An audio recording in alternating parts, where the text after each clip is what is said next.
and that was a very impressive part of the war. That you right then and there you knew you were in a war, and you still excited? oh Or you yeah, getting a little very, nervous? very nervous and very excited. Yeah. And at that point in time, we were laying miles and miles and miles of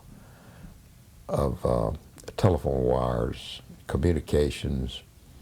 On a number of occasions, I flew in these small planes directing artillery fire.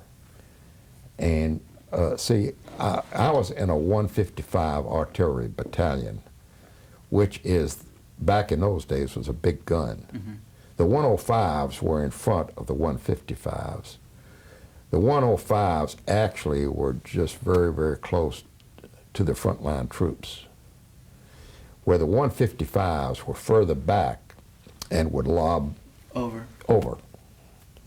Our firepower was mostly into direct targets, bridge, or concentration of troops, and naturally that being anywhere from 15 to 20 miles. Mm-hmm. So we were our communications had to be pretty much on the point. So did you lay the wires from those guns to the front? Well, I didn't actually lay it. I saw that it was laid. In other words, I was a first lieutenant then. Right. And we had soldiers and troops that were wire layers. So they would telephone their commands to you at the guns and give you the coordinates to shoot, and you were shooting? No. I was. In other words, I had some experience doing that, but basically, I did not do any of that. My main function was communications from the front to the rear, okay. And that consisted of telephone, radio, and airplane.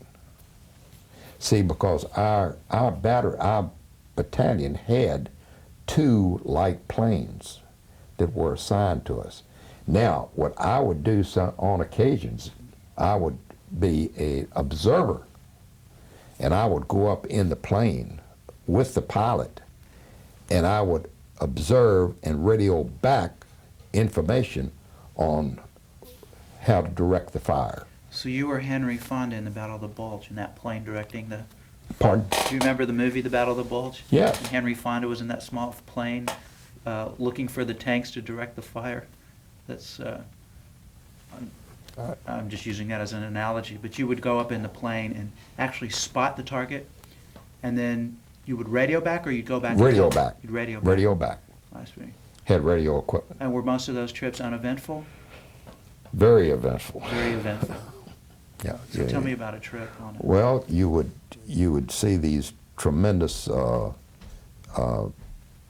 example, you'd see a bunker, or you'd see a concentration of troops, or you'd see a truck convoy, or a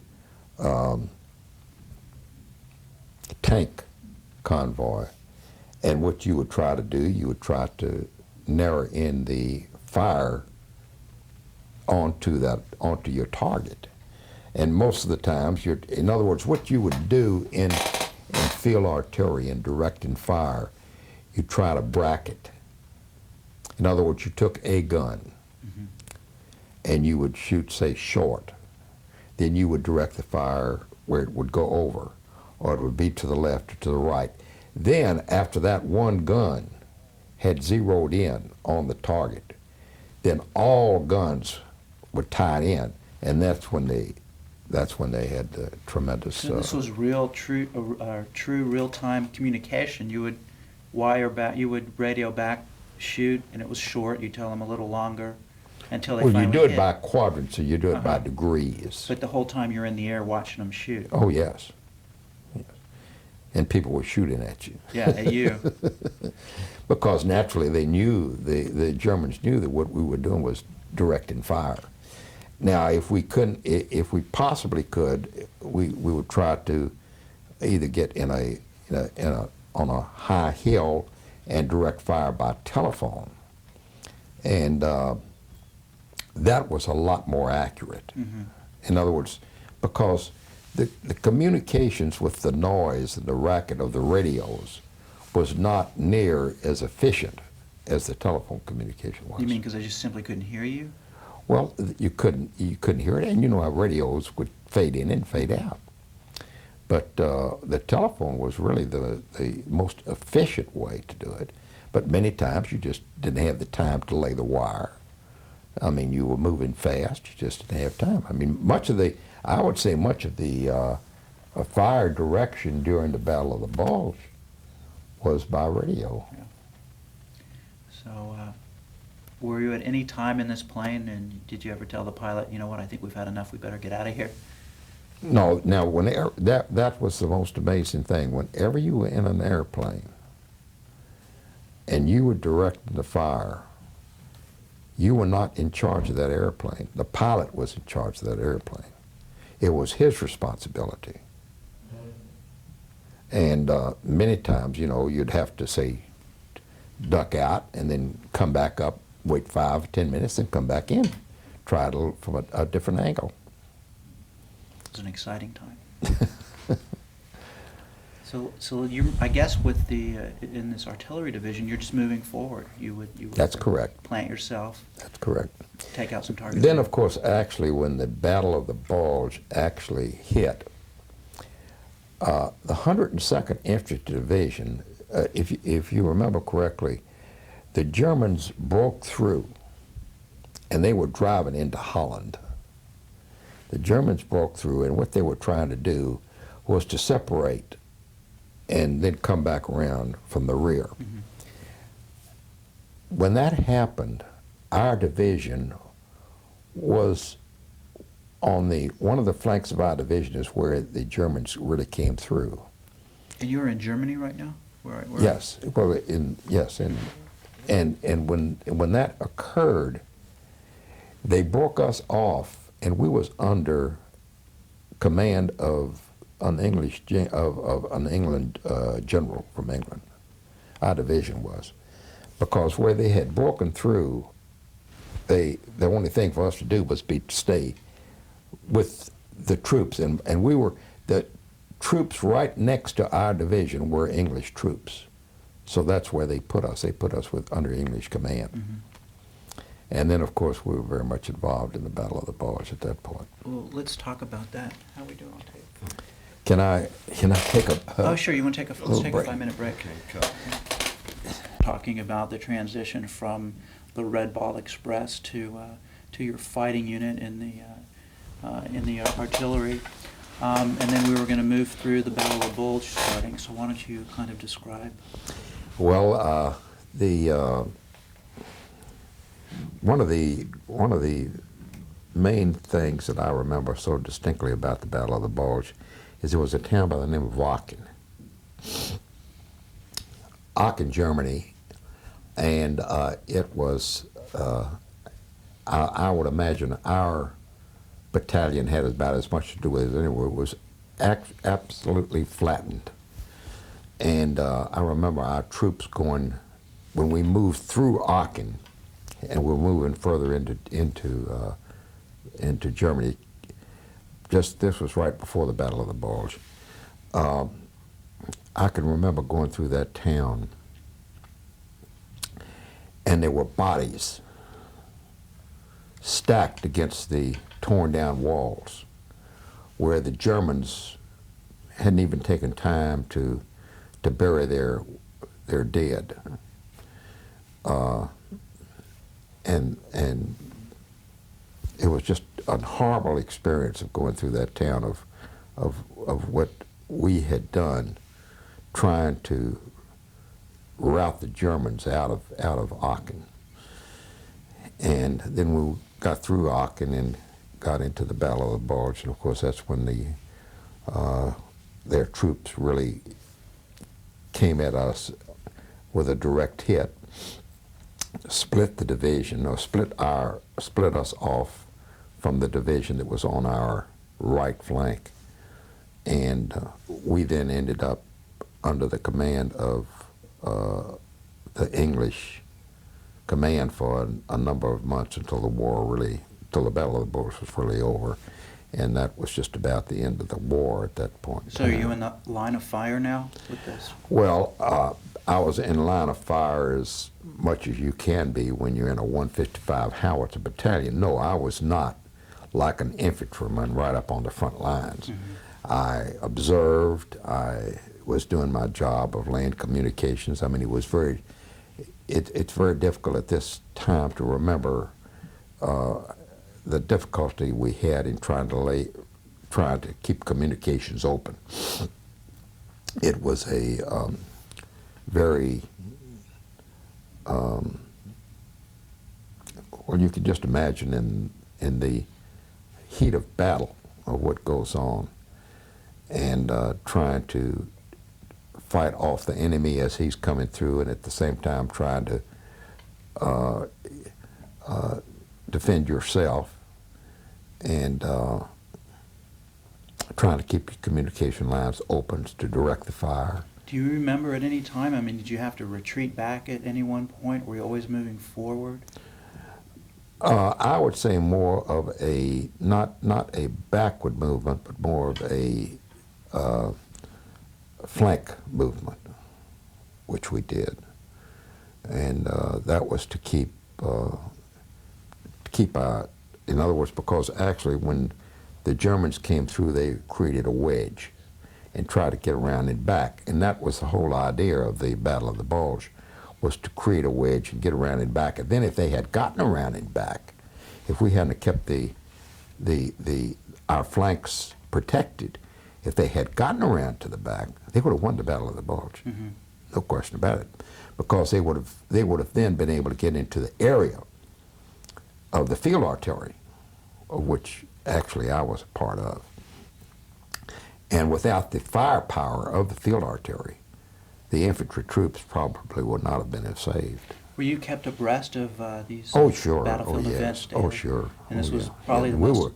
We were actually in war. This was our first experience. This was our baptism to fire, right. more or less to say. So you were on 24 hours a day? Oh, yes. Oh, yes, 24 hours a day. Did you ever have any supply problems? Yes, we did. We had supply problems when we got under the English control, because a lot of their equipment and our equipment didn't match. Of course, we had to go all the way back then to the coastline at times to get ammunition, because then they started bringing our ammunition around from the other flanks. But if you remember correctly, what the Germans tried to do was to drive a wedge right through us, or right through the battle lines, to go all the way into Holland. Mm-hmm. Was it a surprise? Oh yes, it was very definitely a surprise. It was a surprise act, and that was actually the battle that broke their backs. I mean, they had already, in other words, it was their last big drive to try to win the war. By that time, we were already all over Europe. Mm-hmm. And what they were trying to, in other words, it was I could just see now those troops were given commands and orders to kill everything they got in front of them. And basically, that's what they were trying to do. And those were very, very elite German troops. And this was, and I would guess that one of the reasons why the Battle of the Bulge was created, or they were able to create it, was because they selected probably the weakest point in the Allied line. And of course, naturally, 102nd Infantry Division, this was their first crack at war. Was there ever a time when you thought that you guys might lose that battle? Yes, there certainly was. There was many a time we thought that, and not only were you fighting a war, but you were fighting the cold. It was desperately very, very, very cold, ice, snow, and trying to move equipment and move people and move men. It was just a horrible experience. And how much time was this? Was this a period of weeks, months? Oh, I'd say it's about 3 weeks, 3 or 4 weeks, and that was it. Do you remember the point where you thought that there was the turning point that the Allies were winning this Battle of the Bulge? Well, when they, we realized finally after when we start. In other words, we were more or less in a line and a standing position, and then of course when the Germans broke through and created a wedge, we created a line protecting ourselves, protecting our flanks, and when they were not successful enough to feed their troops through this wedge, then we felt fairly comfortable that we were in a position where we could win the war, because we knew that at that point they were throwing everything into it that they had. That was the end of it. Yeah. How close did it actually get to you? Oh, I'd say within a range of possibly. Well, I at times was up on the front lines laying wire and laying communication, so I might have been within several hundred yards of the front and didn't know it. But and then, of course, after the Battle of the Bulge, if you remember correctly, the American troops, our division had gone east of the Elbe River. We were 15 miles from Berlin. And at that point in time, we were given orders to pull back to the west side of the Elbe River. And we stayed there on the Elbe River and watched the Russian troops drive Germans right into the Elbe River with every type of equipment that they had in their hands, and mostly it was horse troops. So describe that to me. Well, it was just, you could just, in other words, these Germans would, at this point in time, civilians, everybody was trying to get away from the Russians, because the Russians were only doing one thing, and that was killing and living off of the ground, living off the land. That's the way those troops were trained. In other words, most of their food they got from the land.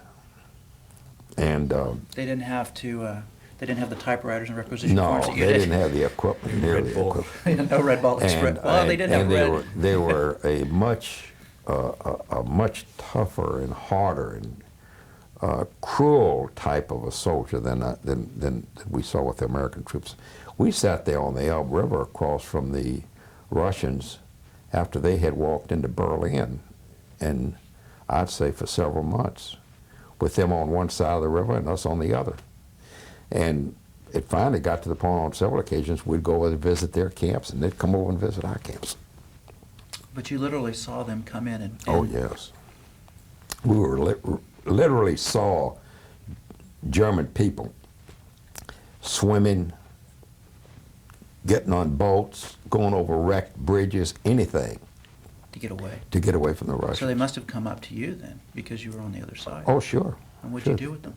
Well, we just tell them to go on back. We didn't, in other words, we didn't, now the soldiers, naturally, we put into camps. Right. But the civilians, we didn't. We just let them go on back. Okay, so after the Battle of the Bulge, you moved forward to the Elbe River, and Right. Essentially sounds like stayed for weeks. Yes. In that one position. Right. With your guns. Yes. And but in your is this everybody, or you're still in the back flank? Well, I'm still in the, well, in other words, I wasn't right up on the Elbe. I was right, I was in we was in a town, I've forgotten the name of the town, and I remember that,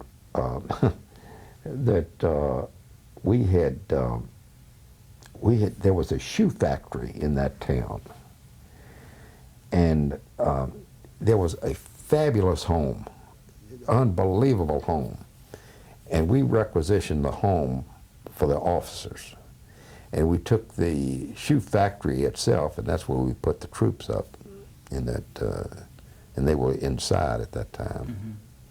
Mm-hmm. And I never will forget the lady that the lady of the house who owned the home, when we went in, we told her we were taking over her home for the officers, and she said, well, she asked me, and she spoke very good English, I still remember this very distinctly. She said, could me and my mother live in the basement and cook for you so we could take care of the house. I couldn't see anything wrong with that. So we had two fine servants to take care of us. These are Germans. These Yes. Are, I mean, how German did they, civilians. you'd probably met a lot of German civilians on the way to where you were Oh, then. yes. Yes. And what kind of treatment? Pardon? What kind of treatment? I mean, how did they view They were very, the people that I had opportunities to meet, and the civilians, were very friendly. They seemed to be very happy. And in fact, this lady that owned this home, her husband had been killed in the war. And I never will forget, she was a very, very attractive lady, and her mother. I don't think she had any children. If she did, I didn't know anything about it. But there was fraternization going on. Yeah. Plenty of it. Yeah. Back in those days. Yeah. So take me from the Elbe River. Where did you go next? Well, from the Elbe River, then this is the area of when we went south, and I got into the concentration camp of Dachau. And this is outside of Munich, isn't it? Outside of Munich, right. And what were you going there for? Well, we were sent down to try to assist in the, you can imagine the chaos that we ran into in walking into this camp. The thing that is so distinct is the smell. You can't imagine in the bodies. Were you the first American troops into Dachau? One of the first, yeah. And there was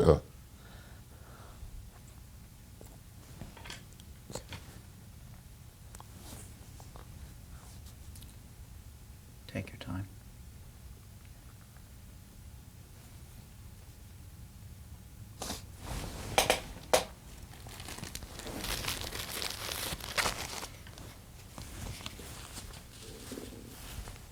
You're doing fine. It's hard to describe how you can walk into a situation like that. I mean, it's just, you just walk in and you can't, you really and truly can't imagine what has happened. And you hit it cold. You weren't prepared for it? No. Nobody no, had told you about it? No. In other words, we just, I mean, you had heard that these atrocities were going on, but you're young, you're fighting a war, but when you actually walk in and you see it and you smell it, it's just unbelievable. I'd like you to tell me what you saw.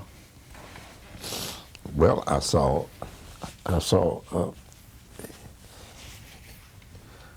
people without clothes on, dead, stacked up. The odor was just, you can't imagine human beings living or being treated that way. I mean, it's hard to visualize how anybody, I mean, you possibly think that beasts live like that, but it's utterly impossible in your mind to think that one human being would do that to another human being. I mean, it's just something that you, I don't know how to explain it. Can you, when you first came upon the camp, can you just, can you remember standing outside the camp and just kind of looking around and describe that panorama to you? Well, all I can remember is I went up this road and I saw this tremendous fenced-in area, buildings inside of it. But the odor, I mean, I think the odor is what made me sicker than anything else. I mean, I saw the bodies. Of course, I'd seen bodies in war already that had been decaying and all of that, but I had never smelled anything like that before, and it just seemed to get into your taste and everything. I looked around me and I looked and I said, I mean, my God, how can you treat people this way? Did you know who they were? Why do you treat people this way? I mean, you don't treat animals like this. Did you know who they were, these people? Oh, sure, I knew who they were. Yeah. And But at the time, I don't know. It just, I think that was my first.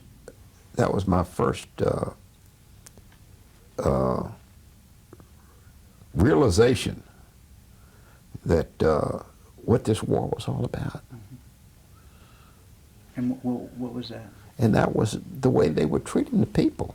I mean, and it was just, I couldn't, it's just hard to describe how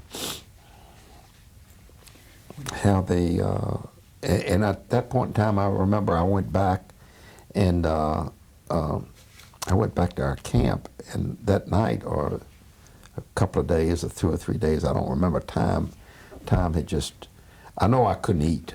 I don't think I ate anything for weeks. Every time I saw food, I got nauseated. And I think that's when I wrote the rabbi, Right. Rabbi Lefkowitz, a letter. Tell me again, when you went to the camp, I mean, what were your orders? Did you know you were going to a concentration camp? In other words, we were sent into the camp basically to, knew we were going into a concentration camp, but we didn't know. I didn't know that it was going to be this type of a camp.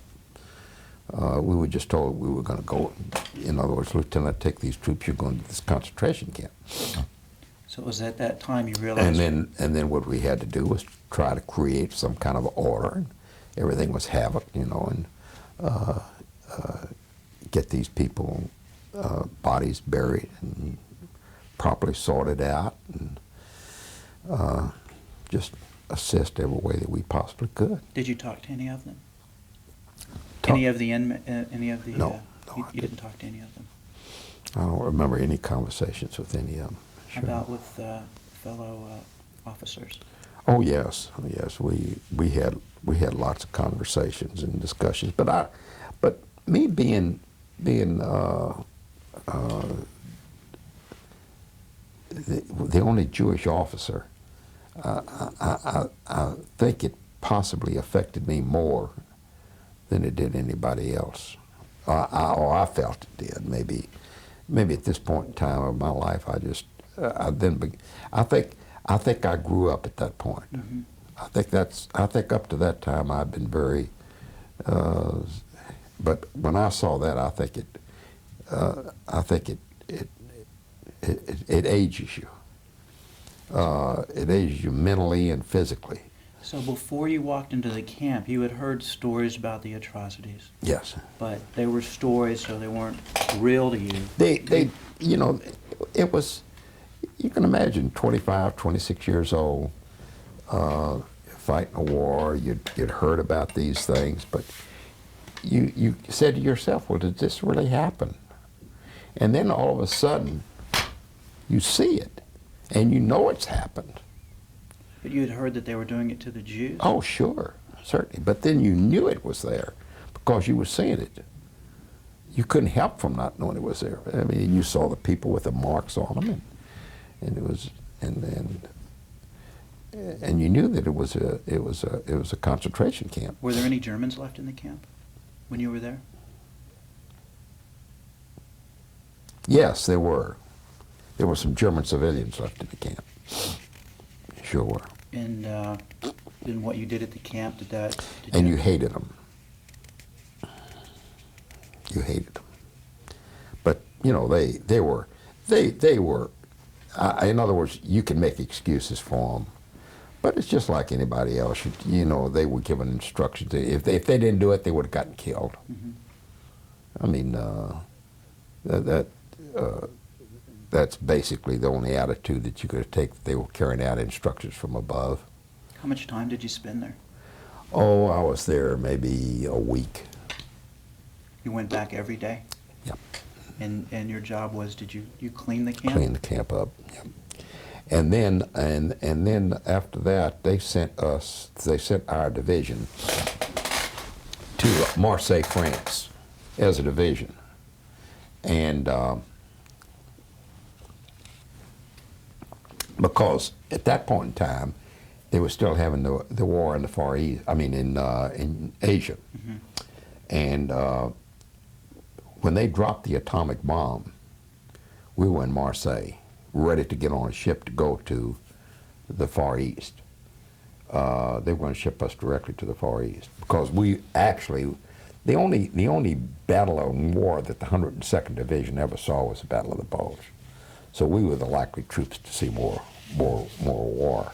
And if it hadn't been for the atomic bomb, we probably would have gone. Mm-hmm. Because at that point in time, when they dropped the atomic bomb, that's when they sent us back to Germany into the Army of Occupation. So you had this week of duties at Dachau, and then after that you were sent to Marseille.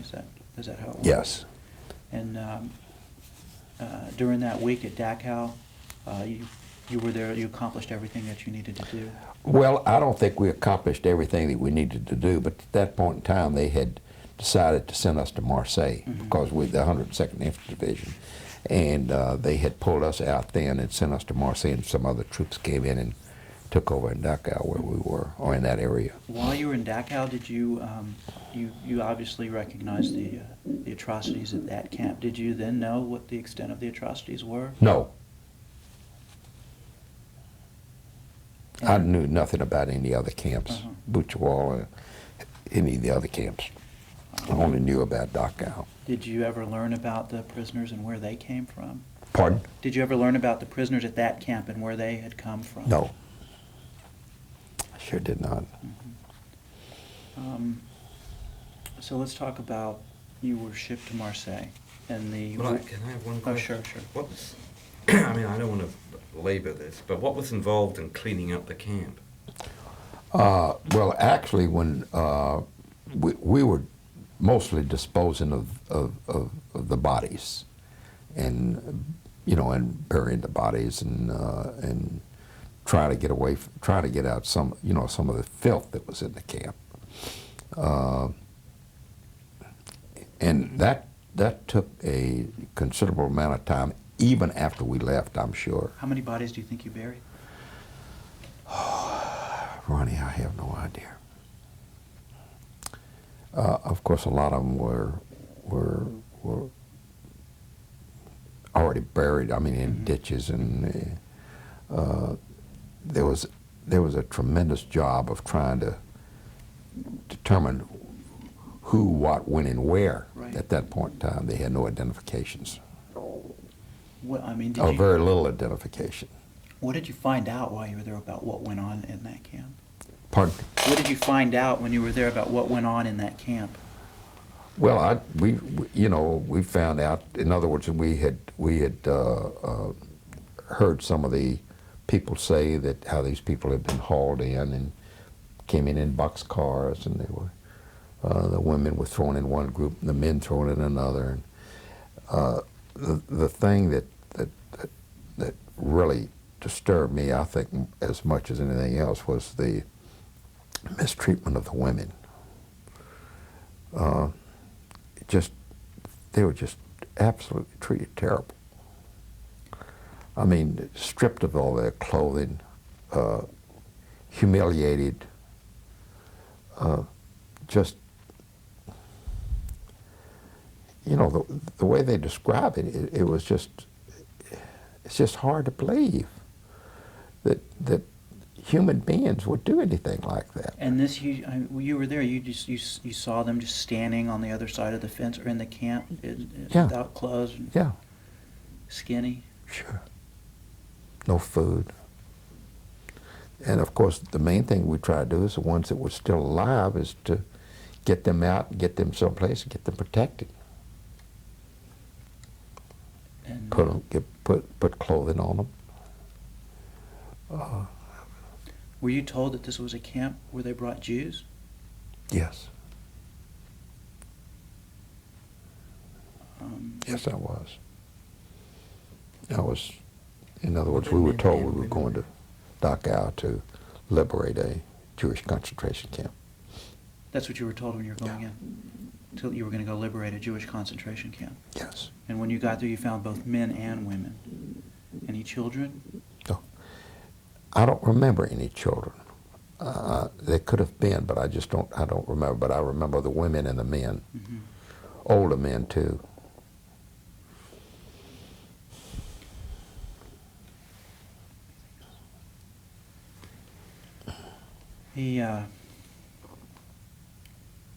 It sounds like, the complexity of the war for you changed after you went through Dachau. It did. And you had talked earlier about there was a lot of fraternization going on, especially when you went and requisitioned this beautiful house in this town and had those women as your servants. Did your attitude change?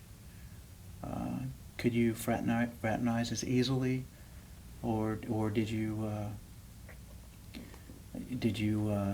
not blame them? No, my attitude, I think, after that was completely changed. I think that I aged. I think that aged me. I think that had more to. In other words, up until that time, I don't think I really was a man. But until I saw that, when I saw that, I said, "This world can't go on like this. This is unbelievable." But was it over at the time you were in the camp, or it was still going on in your? No, it was over. It was over. Oh, it was over. Yeah, the war was over at that point in time, and the Germans had surrendered, and they were. I think they were having the Potsdam meetings and deciding, how they were going to divide up the country, and of course we read about that just in the papers, in the army papers. Right. You had after you went through the camp, you wrote your rabbi a letter. How soon after? Do you remember how soon after that you wrote your rabbi a letter about what you said? I think this happened while, I would say within the first 2 or 3 days. I didn't remember writing this letter until Jerry Crystal brought to my attention the copy of the letter that Rabbi Lefkowitz had written to me. Right. Let's go ahead and let you read a portion of that letter. This letter was dated in May of 1945. And it was you wrote it. This is from your rabbi. Yes, Lefkowitz, from in Dallas. Rabbi David Lefkowitz of Temple Emmanuel in Dallas. Okay. I'll just read one excerpt. Actually, you can see I checked that paragraph. Do you see that? Yes. Okay. I can well understand the effect that German brutality visited upon the Jewish people has had on you. Of course, every Jew feels the same, but I wonder whether the Jews will remember and the world in general will not forget, ? They are showing pictures of the horrors of the concentration camps here in the United States. But even these views may not bring home to some people, perhaps to many people, the lessons that underlies the whole horrible story, namely that we must guard against all outbursts of racial and religious hatred, and must conserve religion against that kind of paganism that made these horrors possible. I see you are working in a displacing persons camp. That must be a pretty sad place. Be as gentle and as thoughtful of those people as you possibly can. They have suffered much. You know, that rabbi was incredibly insightful, because that's why you're here today, to continue teaching those lessons of what you saw.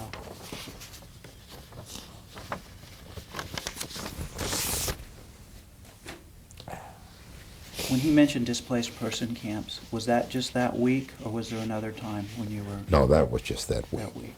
Okay. Are there any other thoughts or memories about what you saw that week that you want to talk about? This has been the first time in my life that I've ever discussed this with anybody as much as I have with you. But I think it's important that I did. I think it's important that I did. And we agree that it's very, very important for your children too. Let me ask you this: you brought some souvenirs with you that I think we should show. Well, yes. Here's a German dagger that was. Why don't you show, if you can show the camera, This was taken off a German general. why don't you tell us about how you got that? Well, this general was wearing a full, you can imagine with this type of a dagger, what type of a dress this German had on.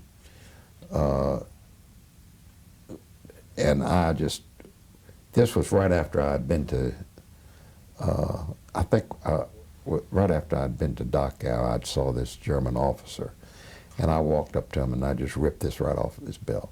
At Dachau? Oh, this was after Dachau? Yeah. But not at Dachau? No. Right.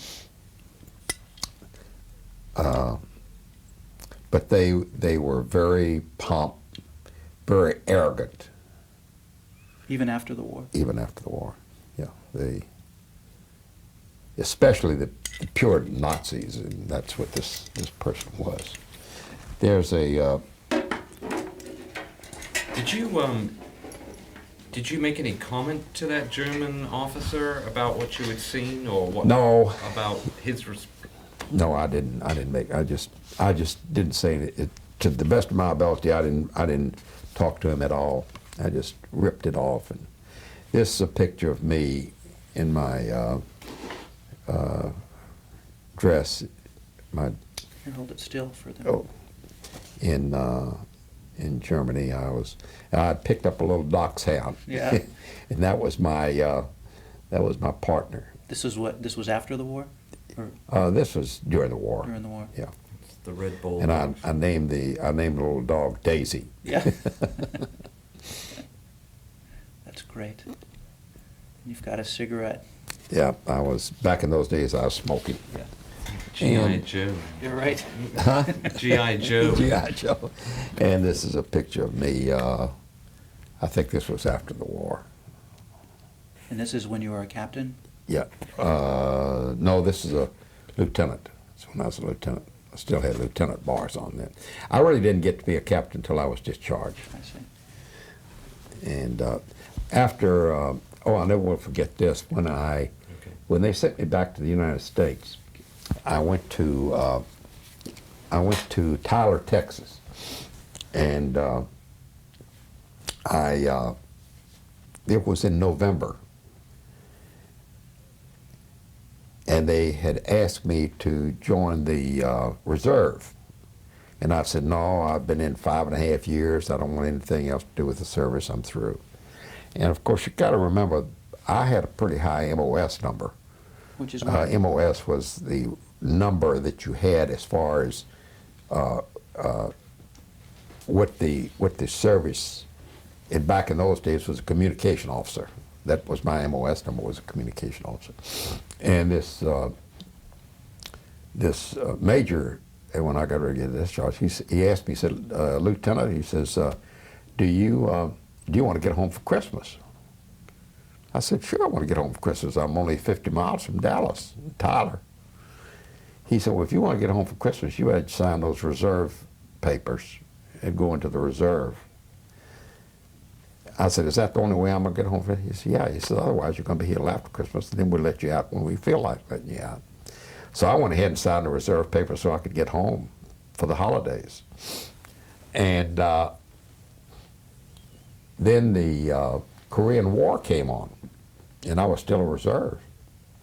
And the only way I got discharged was I had to go to Fort Hood and finally convince the Army at Fort Hood that I could not. They had called me in. I was going to come in for the Korean War, and I convinced them that due to obligations and my father being sick and my wife being pregnant with her second child, and I was then running my own business and had employed about several, I'd say 25, 30 employees by writing letters and convinced them that they discharged me and said that. So this was 1950 already? Yes. Well, with the time we have left, let's talk about after the war and talk about coming back to Dallas and meeting your wife. You met your wife after the war? Well, I was, my father was working then for National Chem Search. I went to work for National Chem Search. And I worked for them for about a year and a half, and then finally my father and I both left, and we formed our own company called Berg Chemical Company. And I was traveling on the road. I was a member of the Colombian Club, and I used to like to play poker. And there was one of the poker players was a fellow by the name of Mesh Lipsitz from Fort Worth. And I used to travel a lot in West Texas. So Mesh told me one time when we got through playing poker, he says, next time you're in Wichita Falls, you ought to call my cousin. And I said, who is your cousin? He said, Rosemary Levine. And I said, well, give me your name and I'll write it down. So I got to Wichita Falls in a couple of months, and I picked up the phone and I called her, and I told her who I was, and she said, well, I just got in from Houston, and she says, I'm tired, and I said, well, I'm going to be here for one evening, and thought maybe you'd like to have dinner, and we'll go to a show. And she said, I'll tell you right now, she says, I'm not going to get dressed and go to all that effort just to go to a show with a guy from Dallas, Texas. And I said, then what do you want to do? She don't want to go to a show in Wichita Falls. She said, well, we'll eat dinner and then I know where there's a place we can go and dance. I said, that's fine, I like to dance. So I went to the house and picked her up. We went out to dinner and took her home about 11:30, 12 o'clock, and that was it. That was the beginning of it. And a year later, we got married. So it was love at first sight. That's right. It sure was. And that was 1947? Mm-hmm.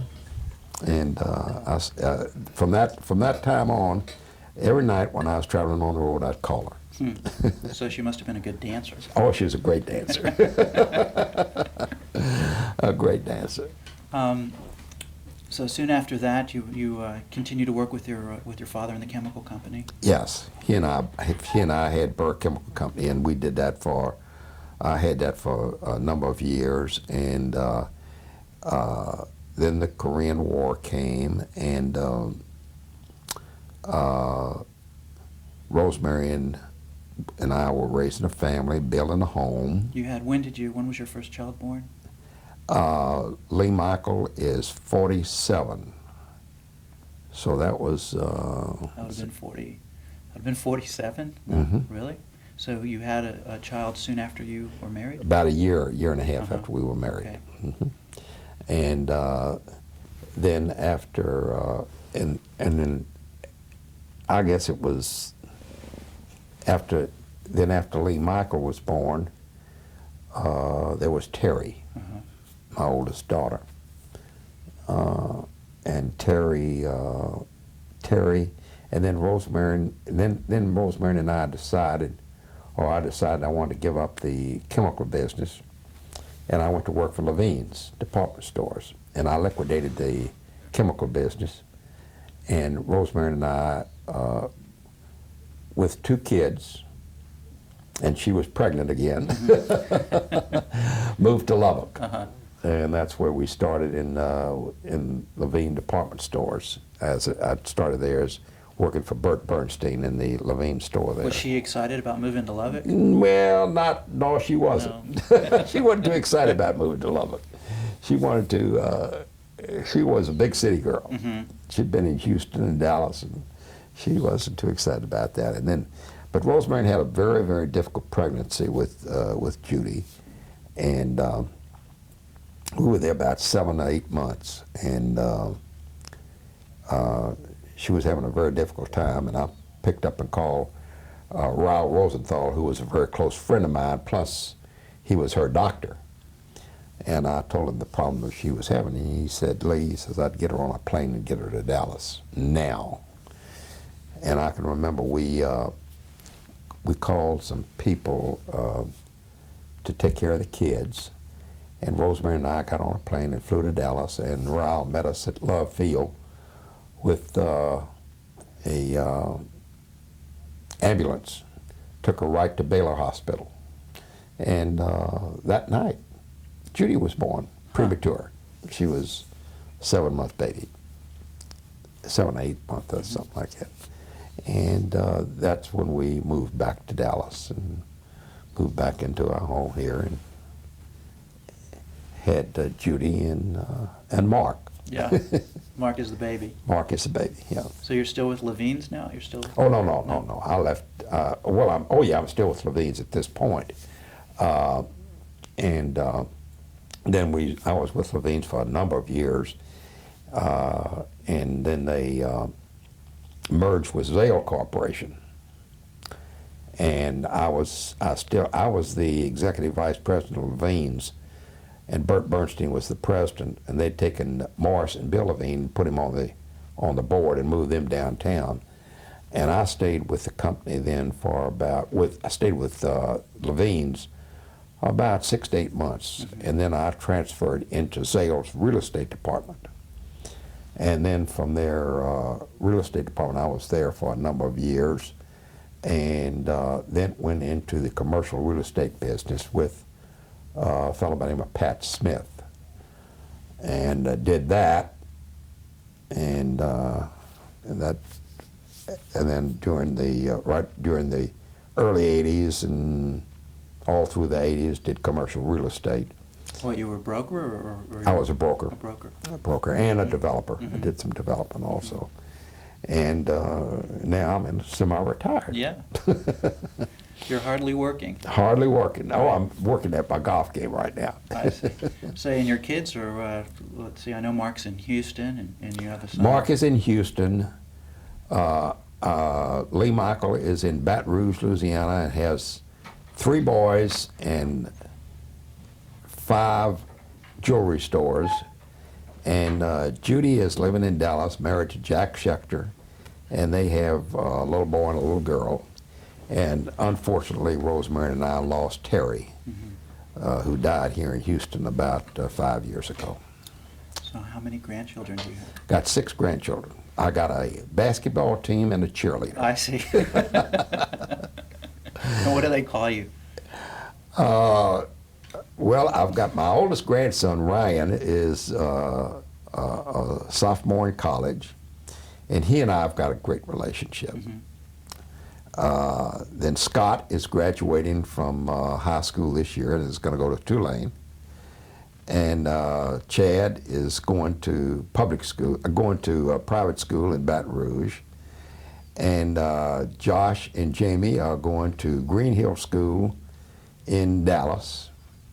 And Jared, who lives here in Houston, is going to school at the Temple.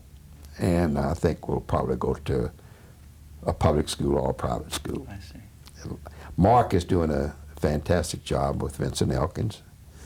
And I guess the pride that I really look forward to are my children and my grandchildren. It sounds like you've come a long way from pedaling a bicycle in Europe and fixing those flat tires with spit and chewing gum. Yeah. Is there anything else you want to talk about?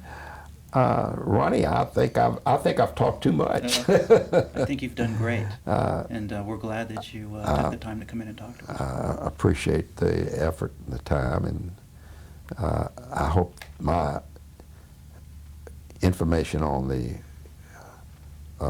what went on in Germany during the war would be of interest to a lot of people. It was invaluable, invaluable. Thank you very much. Thank you.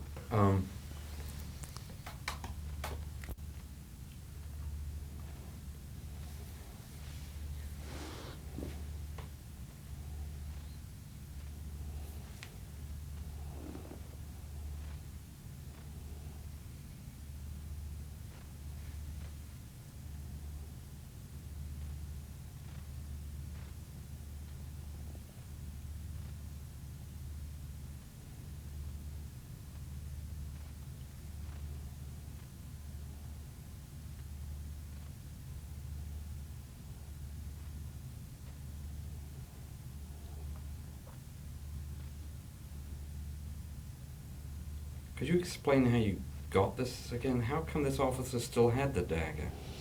Well, you've got to understand that the Germans were very pompous, and he thought he would make a impression by wearing his full gala dress uniform in front of the American troops. He didn't impress me at all. He impressed me to the point where I tore this dagger off of it. Yeah, fortunate for you, he decided to wear it. Yeah. Where was it? I don't remember. I think it was in the area of, I just don't remember exactly what the location was.